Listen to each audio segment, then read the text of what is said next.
Bonjour, c'est Pierre Gallou sur Pétales de Vie. Je vous retrouve aujourd'hui pour une troisième vidéo sur le burn-out.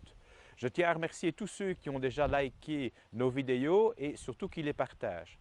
Si ces vidéos vous ont intéressé, peut-être qu'elles peuvent intéresser d'autres personnes. Les premiers symptômes qui vont se manifester sont des symptômes de type cognitif. Cela veut dire qu'ils concernent la problématique du cerveau, qui va bien entendu, dans le cas du burn-out, se surcharger très rapidement. Les premiers signes qui vont apparaître sont des signes de manque d'attention, de manque de concentration. Alors que vous pouviez vous concentrer sur un dossier pendant plusieurs minutes d'affilée, il apparaît maintenant que c'est très difficile pour vous et que vous êtes très souvent interrompu, voire auto-interrompu. Vont venir se greffer là-dessus d'autres problématiques comme notamment les troubles de la mémoire, souvent la mémoire à court terme, comme le fait parfois de ne plus savoir exactement ce que vous avez mangé au déjeuner à midi, ou de vous dire tiens, ce dossier, je l'ai eu en main, est-ce que je l'ai traité, est-ce que je ne l'ai pas traité, et de devoir retourner voir ce qu'il en est.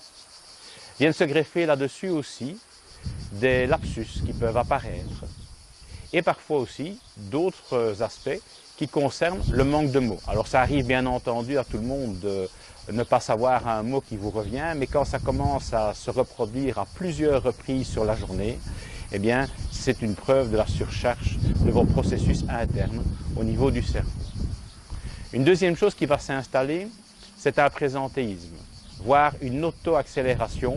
Le fait de perdre du temps suite à la concentration va vous amener à certains moments à devoir accélérer pour pouvoir livrer les tâches que vous êtes censé livrer. D'autres vont trouver une solution par le présentéisme. Journée type, je dirais, de la personne qui progresse dans le burn-out. Il y a quelque temps, vous aviez la possibilité, vous preniez 1 heure entre l'heure du midi. Et puis vous avez réduit cette heure à une demi-heure. Et puis maintenant, vous en êtes sûrement à manger votre sandwich en traitant les 100 ou 150 mails qui vous sont arrivés. Et comme ça ne suffisait pas encore, vous avez commencé à rentrer un peu plus tard le soir, 18h, 19h, jusqu'au moment où monsieur et madame vous a demandé si ce ne serait pas mieux de garder un lit dans l'entreprise et vous a signalé que ça faisait peut-être déjà quelques soirs que vous n'avez pas vu vos enfants. Et puis comme vous avez compris que la limite était un peu plutôt aux alentours des 18h que des 20h, vous avez un jour l'idée géniale, l'idée qui résout tout, arriver plus tôt le matin au bureau. Pas de grosse circulation, pas de chef pour vous embêter, pas de clients pour vous déranger, et donc on va pouvoir bien avancer. Je vous signale que dans ce cas-là, vous êtes déjà occupé entre 6h30 du matin et 18h30 le soir, soit 12 heures de prestation. Sur le long terme, votre corps ne va jamais résister à cela. Va s'installer une fatigabilité importante et pourtant, vous êtes encore toujours dans le déni du surmenage ou le déni de la charge de travail. Les symptômes de niveau 2 vont, vous allez le remarquer, être beaucoup plus impliquants. La première chose qui va s'installer le plus souvent, c'est une fatigue qui va résister au repos. Malgré que vous preniez du repos, il est difficile pour vous de retourner au travail le lendemain matin, ou parfois le lundi matin, ou d'être complètement sur les genoux en fin de semaine. Cette fatigabilité va se compléter par des troubles du sommeil, le fait d'avoir une réelle difficulté à s'endormir le soir, ou pour d'autres, le fait d'être extrêmement fatigué, de s'endormir, mais de se réveiller de manière intempestive, plusieurs fois sur la nuit. Va venir se compléter une irritabilité. Je dis souvent en boutade qu'il y a des gens irritables du soir au matin et tout le temps. Je suis plus préoccupé par les personnes qui étaient particulièrement calmes, posées, serviables et qui commencent à faire des crises d'irritabilité. Une certaine instabilité émotionnelle peut aussi s'installer et venir avec des variations extrêmement importantes qui peuvent passer du rire aux larmes. Dans le même temps, d'autres symptômes peuvent commencer à apparaître, notamment des maux de tête importants pour ceux qui avaient déjà des migraines ophtalmiques ou des maux de tête assez réguliers qui vont s'aggraver, et une installation progressive de douleurs dans le corps, tension musculaire à différents endroits. À remarquer aussi la volonté de vouloir s'isoler. En effet, le fait d'être très fatigué va amener les personnes à fuir progressivement le contact. Fuir le contact dans l'entreprise tout d'abord, fuir les lieux de convivialité, la salle de repos où on prenait son sandwich avec les collègues, de ne plus aller prendre le petit verre ou le petit café après le travail avec d'autres collègues. Et ça, progressivement, ça va s'installer également dans le privé. Le fait de ne plus vouloir voir les amis ou certains membres de la famille et d'essayer de conserver toute son énergie pour pouvoir continuer à avancer, jour après jour et difficilement. Certains vont tomber aussi dans ce qu'on appelle les recours addictifs. Pour certains, ce sera l'alcool. Pour d'autres, ce sera une augmentation importante de la consommation du tabac. Pour les cas les plus graves, de combler par des médicaments le fait de pouvoir tenir le coup. Et pour certains, de recourir à certaines drogues.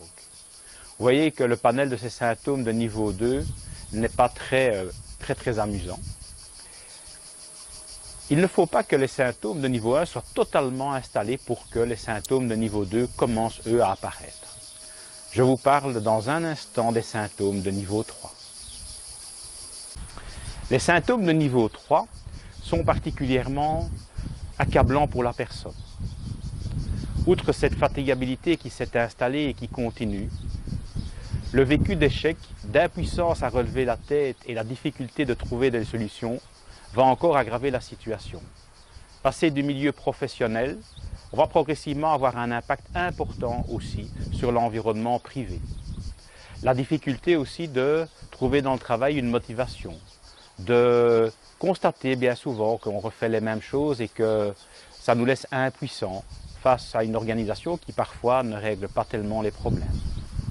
Dans cette évolution des symptômes de niveau 3, c'est un peu le syndrome du tonneau des Danaïdes, cette espèce de chose qu'on le recommence tout le temps sans voir de solution arriver. Cela mène aussi une rigidité extrêmement importante par rapport à l'organisation et à tout changement, et pour la personne, la volonté de laisser tomber les bras. Ces symptômes de niveau 3, une fois qu'ils seront installés, vont aussi amener un assèchement affectif extrêmement important. La difficulté de gérer ses propres émotions va aussi amener qu'il est pratiquement très difficile de s'occuper des émotions des autres, que ce soit dans l'environnement professionnel ou dans l'environnement privé. Alors, que faire face à ces trois séries importantes de symptômes? Je voudrais remercier le docteur Marie-Pierre Guyot-Bailly, qui a publié pas mal d'articles sur un site français qui s'appelle Souffrance et Travail.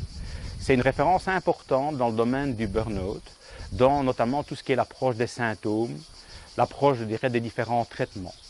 Je vous conseille d'y jeter un œil attentif car cela pourra aussi vous aider à progresser si vous êtes dans la difficulté actuelle du burn-out. Notre conseil 1.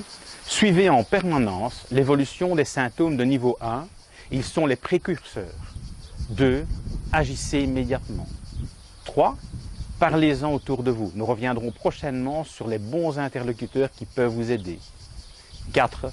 Prenez soin de vous et nous vous expliquerons prochainement dans nos vidéos quels sont les meilleurs moyens pour prévenir le burn-out.